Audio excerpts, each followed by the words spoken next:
Breaking news.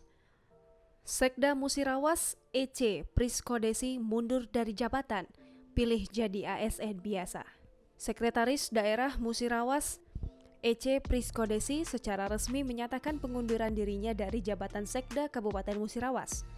Pernyataan pengunduran diri tersebut disampaikannya dalam rapat staf di Pemkab Musirawas pada Senin 17 Mei 2021.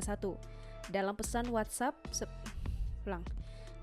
WhatsApp pada Senin 17 Mei 2021, EC Priskodesi mengatakan bahwa pengunduran dirinya dari jabatan Sekda Musirawas menindaklanjuti surat tertanggal 26 April 2021 tentang pengunduran dirinya sebagai Sekda.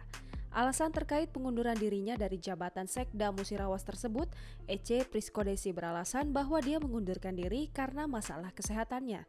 Dikatakan meskipun telah menyatakan mengundurkan diri dari jabatan Sekretaris Daerah Musirawas, dia akan tetap melaksanakan tugas sebagai Sekda sampai adanya pengganti Sekda Musirawas yang baru.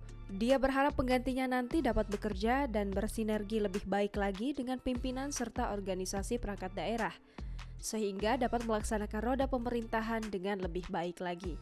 Terkait dengan aktivitasnya setelah mengundurkan diri dari jabatan Sekda Musirawas, menurutnya dia akan bertugas sebagai aparatur sipil negara biasa sampai nantinya pensiun sebagai ASN.